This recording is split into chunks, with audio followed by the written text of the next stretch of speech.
Good evening, everybody. Welcome to Wizards Outlook. As always, joined by Raymond Lyons, Cardo Dudley Jr. I'm Wilson Turpey Jr. And look, man, we told you guys it was going to be a tough one for the Wizards. They had a couple things kind of go their way. You know, no Chris Middleton tonight. What if I told you Giannis would foul out? DiVincenzo would foul out. That said, it was an exciting finish. The Bucks hang on to beat the Wizards 135-134. Cardell, we'll let you start with this one, then we'll go to Ray. Get your initial thoughts on the result of this game. Little things starting to haunt the Wizards. Defense not getting enough stops. We all know 3-point shooting. They've been, below average at best all season.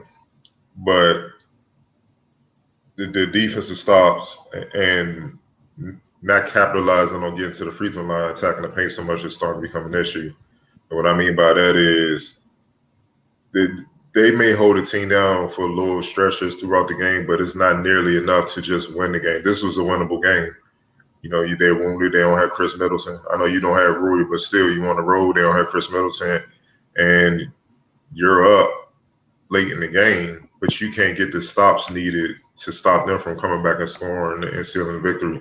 And it's becoming routine where after the game, I'm looking at the free throw shooting, and they're leaving about 9 to 11 points on the board because they're not knocking down the free throws that I feel they should. They have good enough shooters to do that. You know what I mean? So, like they were 32 or 43. Yeah, 74% is cool, but you got 43 attempts at it. The Bucks only had 21 or 28. You know what I mean? It's little things like that I'm starting to notice a pattern.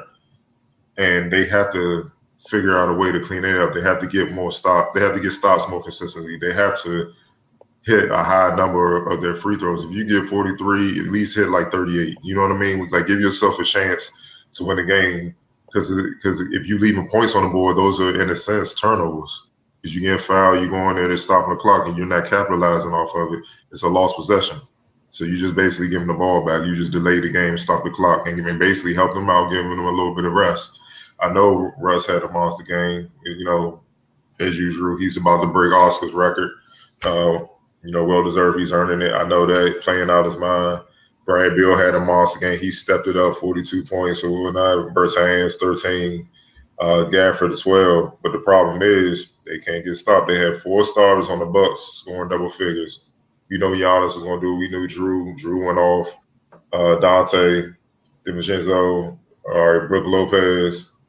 PJ Tucker was the only one that didn't score in double figures, and he don't look to score. He's solely there to defend. You know what I mean? So you really didn't stop anybody out there with Chris Middleton out. Then on top of that, the Bucks had some uncharacteristic turnovers where they had 20 turnovers. That's normally what the Wizards do. So you turn them over. You were in the game. You get into the free throw line. You were scoring that way inside. Bill went on. Russ did his thing. You had production from the bench with Bertans and Gafford, and you still lose. So what does it come down to? The little things, man. These are the little things where if they don't clean it up, I don't care about their pace and, the way they can score the ball. If they somehow get through the play-in, they going home quick in the first round. Because once teams lock in on you in the first round and they understand that you can't get stops and stuff, they just going to prey on whoever they feel they can prey on. They're not going to play any games. And that's what I'm saying. Like, this is not about just winning games right now. It's about gearing up for the playoffs. And you start to see the same pattern of mistakes when they lose close games. And that can't, that's not good, man. That's just my take from it. We can read off stats all day, but the free throw shooting, I'm going to start first with the defense, not getting enough stops, and then the free throw shooting. Those are troubling issues for me when it comes to the Wizards. Right. Yeah, man, that's exactly what I'm looking at. The defense. Like I get it, Giannis is a lot to deal with, but limiting him doesn't mean you just let everybody get whatever they want. You still have to defend them. You can't just let them have target practice. And even not taking into account them playing the Bucks, just in general, man, their defense has left a lot to be desired, and it's costing them games coming down the stretch. these games are important. And like Cardell said, if they somehow make it through the play-in process, God forbid they're playing Brooklyn or Philly in the first round, and if you're not going to defend against those teams, then it's going to be a quick series. So this is the time to start really buckling down and tying up those loose ends. And just doesn't seem like they've been able to do that consistently. Yeah, they got the production offensively or what have you. That's pretty much to be expected at this point. But little things do add up. Cardell mentioned the free throw shooting. There were a couple times where they let some long rebounds go and they weren't able to close out the defensive possession. You do all that work to force a bad shot or a long 3-point attempt, and then you just give them another crack at it immediately. Excuse me. Those are the things that catch up to you and haunt you. So yeah, man, that's something that's got to be addressed. Something they got to figure out. Is still good to see them compete, but the expectation has risen now. This is a winnable game. And two other games recently that come to mind that kind of followed this same blueprint is against Dallas and San Antonio.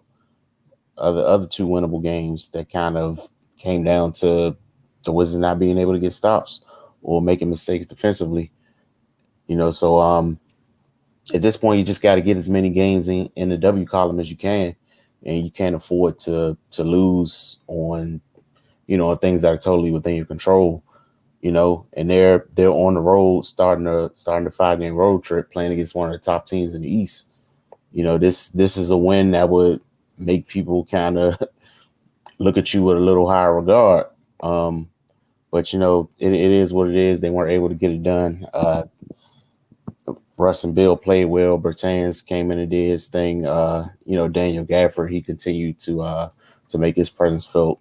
So yeah, man, it's not a lot that they have to clean up, but what they have to clean up is extremely important. And if they can turn that corner in those areas, then they're a formidable team. I mean, they've been performing well lately anyway, but just imagine if they top those couple loose ends. Like tonight, they missed 11 free throws, lost by 1 point. Mm-hmm. So I mean, I don't think 34 or 43 is too much to ask from free throw line as a team. So I mean, yeah, I'm sure that's stuff Scott Brooks is going to address. But yeah, man, not gonna beat them up. They got another one tomorrow night against Toronto. They just need to go ahead and handle business there. They definitely can't afford to pile up losses at this point. Yeah, I don't really have too much more to add to what you guys said. Look, you guys been with us most of the season. The boxes we kind of look to check after each and every game. They checked almost every box, man. Like you guys said, free throws. And literally something as simple as you're playing the fourth best 3-point shooting team in the league. There were way too many wide open shots for a team that shoots that well. And I get, wanting to dig down at times and, help and slow down on Giannis. But I mean, folks had very, very wide open shots. Like I think DiVincenzo got going early. He had three threes in the first quarter. I mean, comfortable. Then Connaughton got going. Forbes got comfortable. Portis is shooting like 46 or 47 from three. Like again, just as an example of the type of folks you're leaving open and why we're harping on defense, why it's the little things, why it matters, because you checked every box, and then the couple things you left, it cost you a game. And you're not like the Bucks where if they lose a game, it's not the end of the world. There's a lot of teams looking up the standings if you're Washington between you and Milwaukee.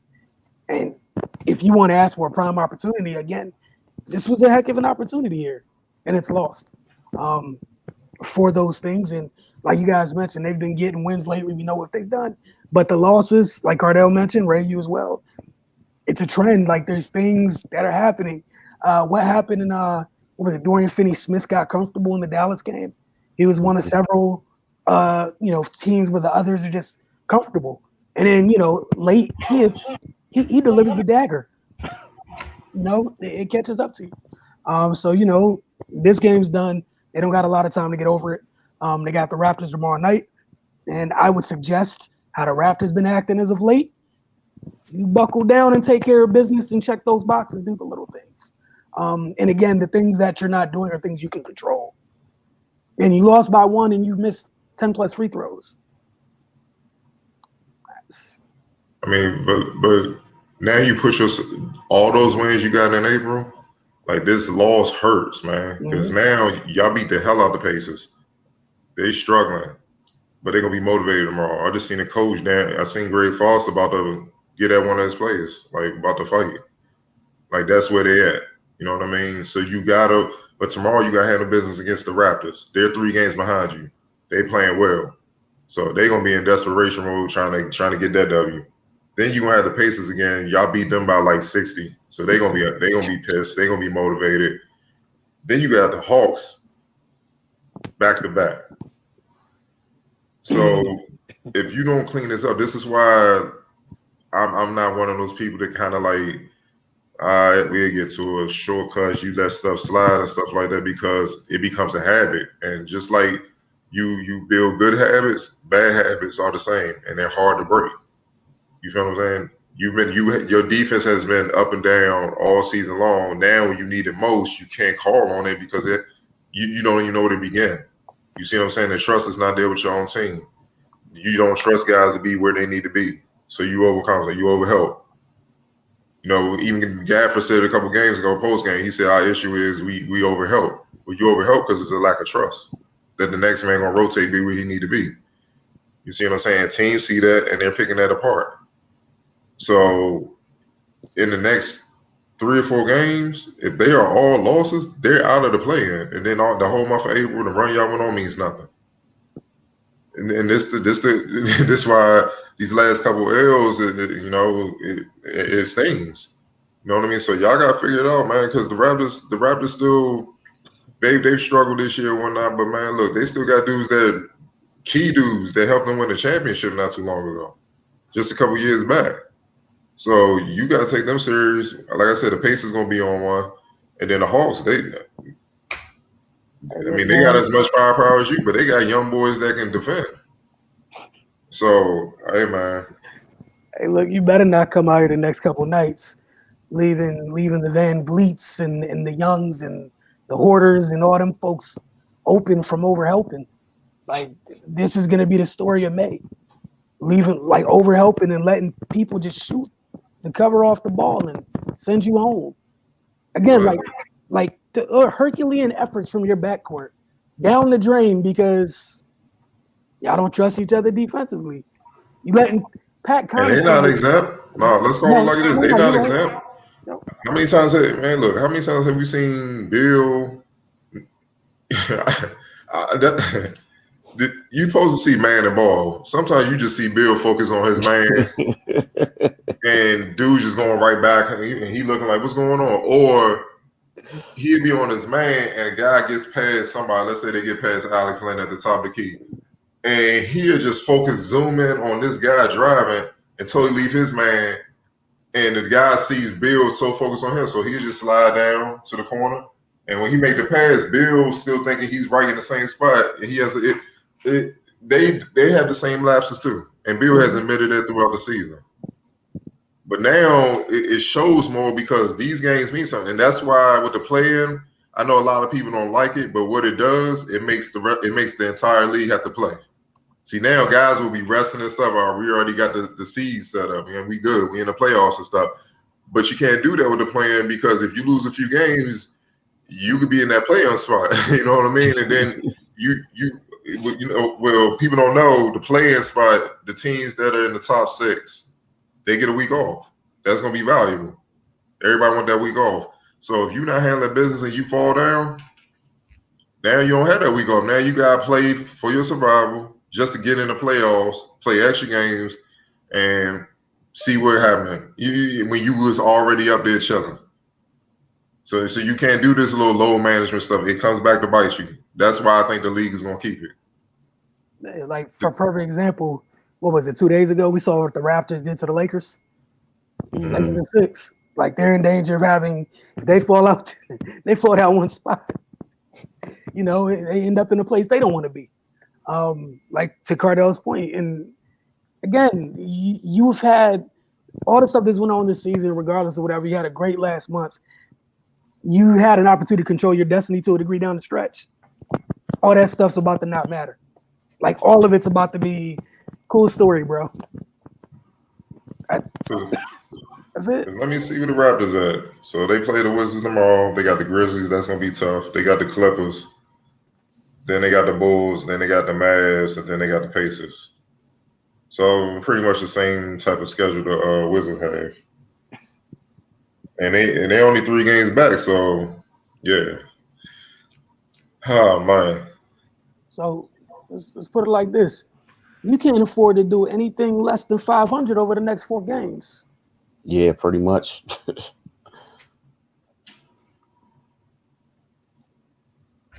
And that's just the main, like that's just to keep your head afloat in terms of where you are. You can't do anything less than 500. 4 games. If it's worse than that, it's been real. We can just look back at April like it was a good month. And the first part of May threw all of it away. Like all of it just won't matter. Like there's a possibility we get to May 15th and it's a wrap. Like again, not to be rude, just we like to tell the truth here. Or you beat the hell out of the Pacers, you was above them, you was in a nice spot. Now you lost, you have game back in them. So let's say things stay the same. Now you got to hit the road to play them in the play-in. And they got home court. When you had that, they could have been coming to DC. It's not over yet, but still, I'm just saying I hate winnable games, man. This was a very winnable game. Very. I mean, Russ and Bill brought it off. Just get a couple stops. You good. Hit a couple free throws. If you would have told them coming into this game, look, all y'all gotta do is hit free throws and get a couple more stops than normal. I'm like, all right, yeah, we can take that. That's easy. They would say that. No, they ain't get it done. 19-7 in the turnover battle. 19-7. You threw this one away. That's not like that's an outlier from Milwaukee. 19-7. Like, yeah, you caught on the back-to-back of a couple wars they just had. Yeah. You supposed to. And Giannis was BSing in the first half. Let's call it what it is. He only took 2 shots. He wasn't trying to be aggressive. He had guys going. They was going off. All right, let me keep passing. Cool. But at halftime, you could tell Bud was like, hey, let's go. It's time to turn it up and win this game. And he got aggressive. Come on, man. It was a hell of an opportunity. Just gone. You guys have anything more on this game, or you want to get to the comments? All right. To the comments we go. All right, Ray, you're not even getting the coin flip this week. Coin flip tonight. We're just going to start. Since they mentioned you, look where we're going. Your name's popular this week. Today. Cerrone Bell. Come on, Ray. You did not just bring up 2 erratic turnovers when a man has 24 assists. I leave y'all alone, but there's a time and place for everything. Stop complaining that your Mercedes doesn't have enough trunk space.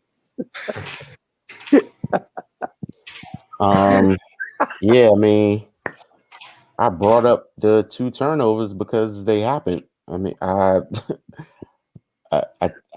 think I was well within reason to mention something that we all saw, and it's not like I said, the 2 turnovers just overrule anything else he did. I talked for like 5-6 minutes, and apparently that's the only thing that was heard. But it is what it is, man. If things happen now, I'm going to mention them. And it was just kind of in passing because, as I said, it's something that happened in the game. That's it. And it wasn't even from a critical standpoint. I think we all praised him extensively for his game as it was deserved. But yeah, man, I don't even see it as complaining. I just see it as talking about 2 plays that happened through the course of a basketball game. And yeah, man, I would think not having enough trunk space is a huge problem. So that wasn't even a comparable a comparable metaphor, you know. Like those two turnovers were pretty much inconsequential. So so yeah, man, I think I was well within my rights to mention it. Apparently it was taken a certain way, but such is life. Going on to the next one. All right, this is for Cardell. I thought this one had Ray's name in it too. Uh, it's from I am not going to butcher your name. So Sidhu, thank you very much. What do you think of the Wizards? What do you think the Wizards need to do to bridge the gap between the top three teams in the East next year? I think with a proper offseason, training, and a year under their belt to build chemistry, the Wizards could potentially be a 4 or 5 seed in the East next year, as the other teams, Celtics, Hawks, Heat, etc., also seem to have issues. If you were the GM, what player would you bring back? What players, I guess, would you bring back? Who would you be open to letting go, and what type of players or specific players would you like to see them target in the offseason? Cardell, this is all you. Oh man, to close the gap between the top three teams in the East, seeing is how that's very tough because one team got 3 MVP caliber players. The other team has the reigning back-to-back MVP with an All-Star, with 2 All-Stars running with them, and then the top seed Philly could very well have the MVP this season. I know he's in the mix. Joel Embiid, uh, Ben Simmons, perennial All-Star. You got close the gap. That's gonna take time, man. Yeah, unless a big time free agent just out the blue just say, "Hey, I want to come run in DC," and right now I just can't see that happening. I don't even know if the Wizards have the cap space to even go for a player of that caliber right now. The best thing the Wizards can do is what they're doing: draft well, get key, free agents or trades where players in trades where other teams may overlook them, but they can help the Wizards like Gafford. You know what I mean? Even Hutchinson, you can see how he can help the Wizards in the long run and continue to develop. Like every team, every team can't move like the Lakers where they just get a bunch of top free agents and just roll like that. One, the DC is not LA, you know what I'm saying? It's not like one of those spots where all the players gravitate towards, want to live in or whatnot. It is just the reality. No shade at all. I'm from the area, so it is what it is. I'm just being honest. So when you're not one of those organizations that top free agents are eyeing, you have to draft well. You have to develop your players. That's the only way you can get good. And right now, the more pressing concern is what will Bill decide to do. That's the elephant in the room. Like if he say he out, it's a wrap. Like it is, Rui, step up, baby. You friend. It is what it is. It's that quick. So keep building. Keep you're gonna have obviously Thomas Brown to be back. That'd be key. He's a perfect example of what I'm talking about. When he came to DC, let's be real, he was an afterthought. Nobody was really tripping, but look what he developed into over the last couple of years by putting in the work. He became a 3-level scorer, high motor guy, do the dirty work, do everything that Gabriel could do, but he actually had skill, could step out and shoot mid-range from 3-point range. I mean, hell, early in the season, he was winning games against the Nets, getting double-doubles, being undersized. You know what I mean? So that's a perfect example of what I'm talking about. So what if you had the 3 to 4 type of Thomas Bryants that develop and become that productive? Now you got a model to run with Bill and Russ. So you have to move that way. You know what I mean? Keep drafting well and keep building the chemistry and see what happens, man. Unless you just luck up and get a top free agent. If I were a GM, what players would I bring back? I think everybody for the most part is on the contract. Like I said, you have to keep an eye on Bill. You gotta keep him here because pretty much everything you're trying to do is riding on him being here. If he decides, you know what, I need to go somewhere where I'm not wasting my prime or whatnot, then this question is irrelevant because best believe they will be at the bottom very quickly. So, yeah, keep developing and focus on keeping Bill here. That's what they need to be focused on. Ray, did you want to crack at that or not? Nah, teams don't go from fighting for the play-in to closing the gap between the top 3 teams in the conference in one season. Just ain't gonna happen. Brad gonna have to get on the bat phone to close that gap. I don't know how many people they could afford. But this is from Troy. It's gonna be yours, Ray. Or actually, do you have another one that's specifically for you? No, I think you're good. Don't want to play this team in a one-game scenario. None of the current playing teams have the same firepower as the Wizards. With the exception of the Nets, nobody in the East can match this Wizards' offensive output.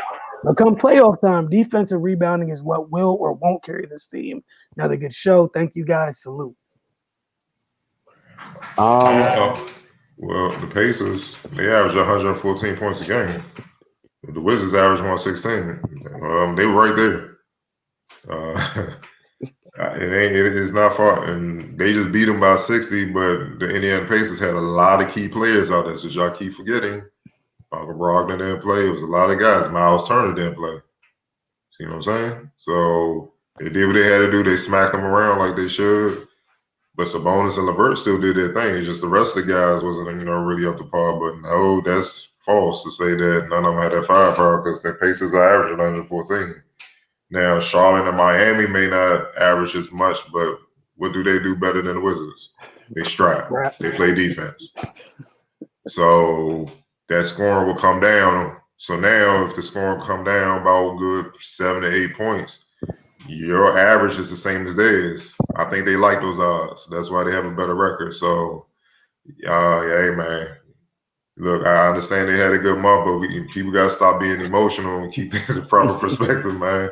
That's what we get people in trouble. Like, we happy that they got going. They had a strong month, but to totally just elevate them above teams that have been playing better consistently win-wise throughout the season, that's not ideal because let's be real. If the Washington Wizards were up there in the standings, would you be trying to catapult whatever another team in their position just because they had a hot month late in the season? Of course not. So just keep things in proper perspective. Ray, did you want to chime in or no? Yeah, man. I mean, when you don't defend well and it just becomes a free for all who will make the most shots, then every game's a crapshoot.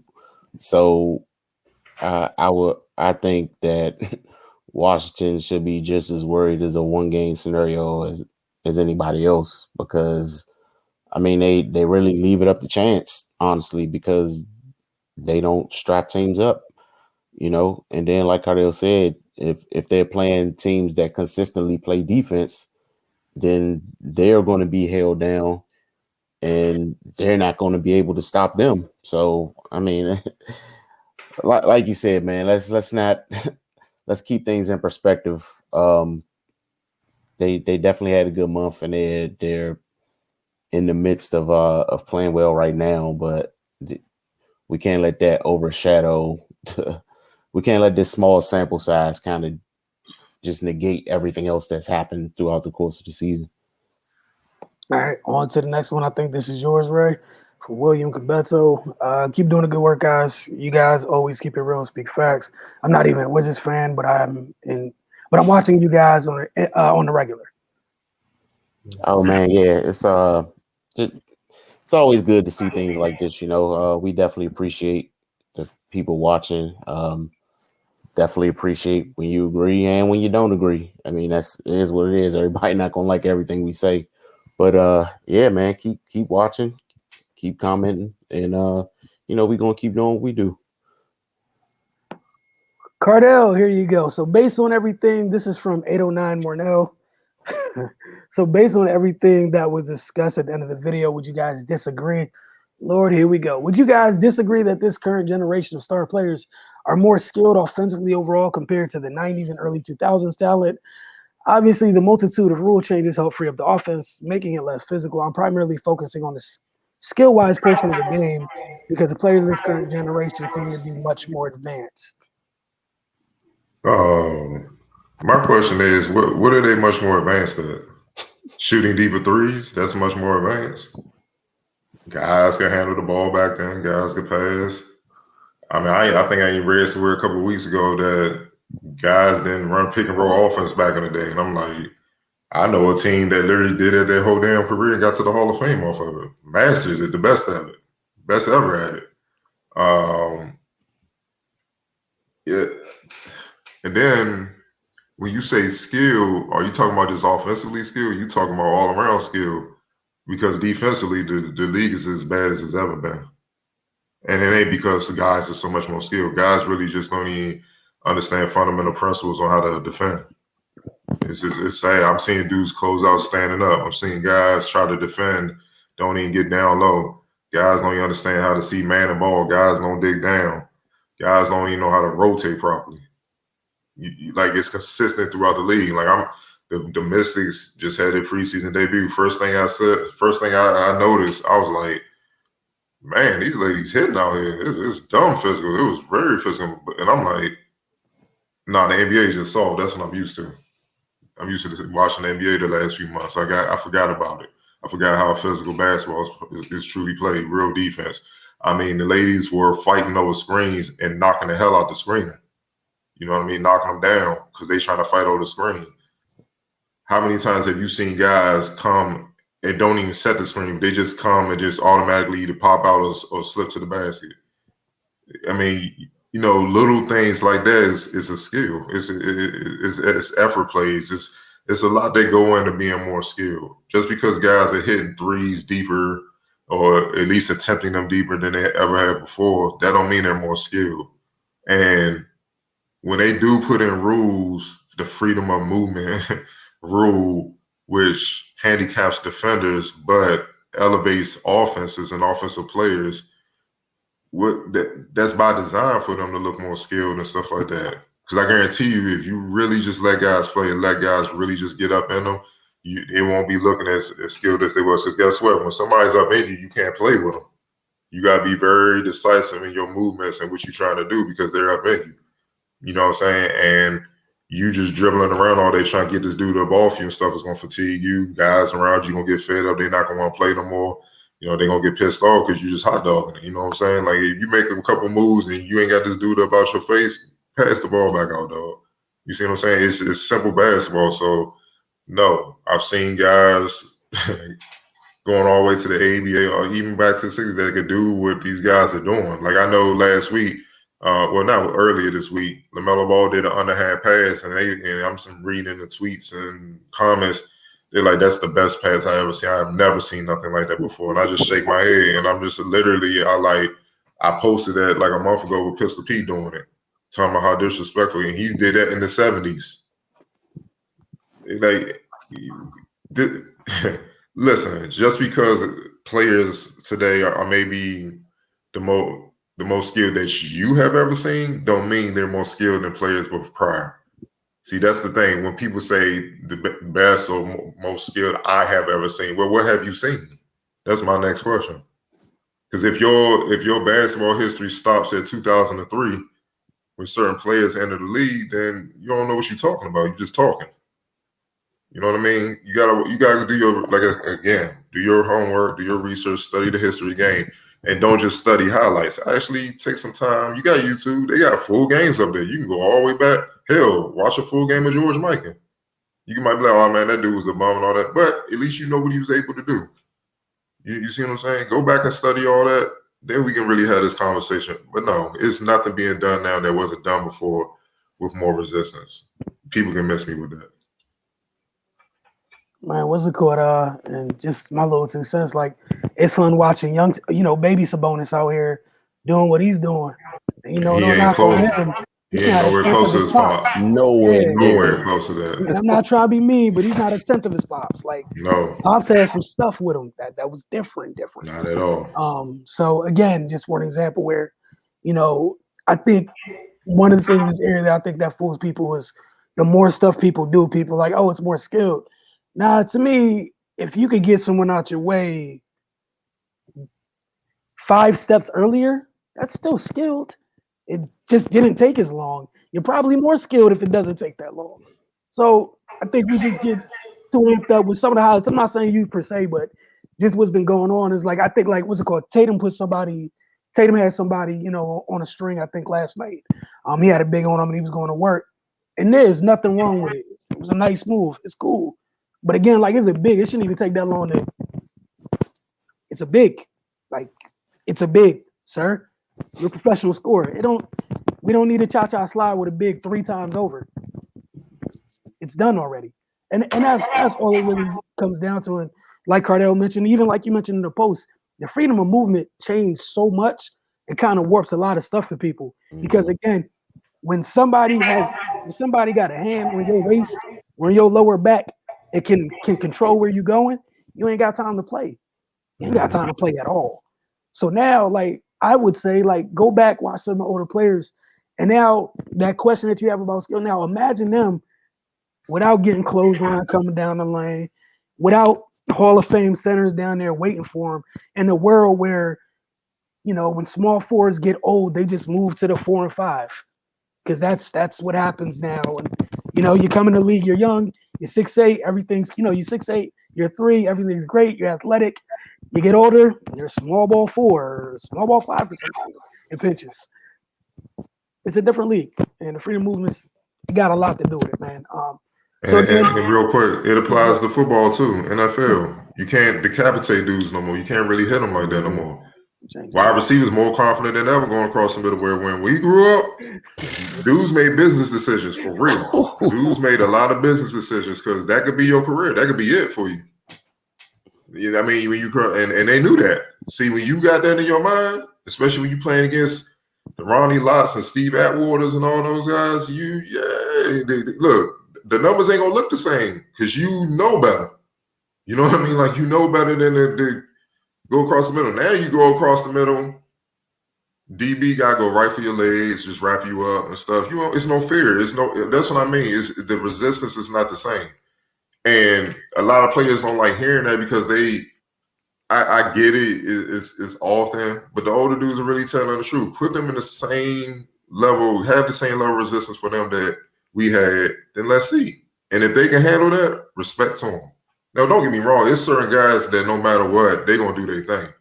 LeBron's an all-time great. The KD, Steph, Kyrie, we can Harden, Giannis, we can go on and on. Guys, we know, like, it don't matter the era, they're going to do their thing. But overall, saying these guys, this whole batch, hell nah. Dudes can't even pass in a post consistently. Like, what are we talking about here? I mean, dudes can't even consistently make layup. And Lord knows defensively, I don't know what the hell going on. Nothing. That's nothing. Man. And then the thing is, if they handicap the defenses and defenders, you need to know even more how to play defense. Because if you don't have a concept now, you're just out there. And it's just a back and forth. It's a shootout. It's just pickup in a sense. But I guess defense not a skill, man. You know how it is. It's only relegated for offense. So, it is what it is. Fun times. All right, last one, Ray. This is for you, Eric Reeves. Oh, man, if you would have told me the night before the game that the Pacers without Turner, Brogdon, and Lamb will score 141, I would have laughed. Russ dominated. However, the defense is trending right back to earlier in the season. It's playoff time. Defense is supposed to amp up. Wizards allowed too many threes from the Pacers. This is why the Pacers scored 141. Overall, the Wizards scored like a machine last night, 151. Wow. It's like he already knew what was going to happen tonight because you can almost all you have to do for your next comment change the name of the team. You take out the Pacers, a couple of the names, replace Turner, Brogdon, and Lamb with Middleton, Giannis, and DiVincenzo. And then the other people you could throw in there is Connaughton, Holiday, and some other folks. But yeah, man. Go ahead, Ray. Eric Reeves, I appreciate this comment because it shows that, two things can be true at the same time. Yeah, Russ dominated, had a monster game, but their defense left a whole lot to be desired, man. Like, look what he just mentioned, missing Miles Turner, Brogdon, and Lamb, and they still put up 141 points. Like, in a game like that, we talked about it the other night, a game like that should have been over by the end of the third quarter, if not sooner. But the Wizards lapses allow good looks, and these are NBA players, so they're going to make shots if you leave them wide open. So they had to work a little bit longer than they should have. And yeah, like you said, you getting down to the to the dog days. So you got to turn it up, man. So yeah, it's we people got to stop looking at things in a vacuum. Like you got to look at the whole picture. Yeah, they had a great performance on offense, one of the greatest of the season, but the defense was probably equally as bad. Like you can't give up 141 points to a team with their second, third, and fourth best play out. Like it's just unacceptable. Cardell, did you want to add at all or nah? Nope, answer that early. All right, before we leave, got a quick Mother's Day message from Ooze and Oz. Do you have your Mother's Day meal planned yet? Ooze and Oz Soul Food Restaurant is here to help you with their Mother's Day special. It's available May 7th through May 9th. The special includes your choice of 4 entrees, 3 large sides, and 4 desserts for $64.95.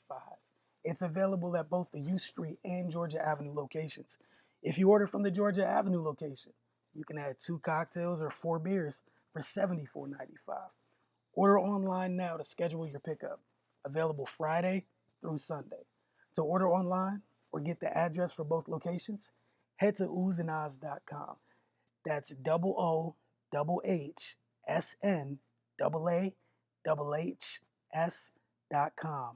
OOHSNAAHS.com. Oozeandoz.com. All right, just a reminder, we got the addresses for you, the bottom of the screen in case you did not get them. Obviously, we want to wish everyone, hope everyone has a happy Mother's Day this weekend. That said, look, we'll be right back tomorrow night. Wizards, Raptors, then we got Wizards, Pacers, Mystics on Saturday. You're going to see us a lot this weekend. Yeah, there's a lot going on. Busy, busy, busy days.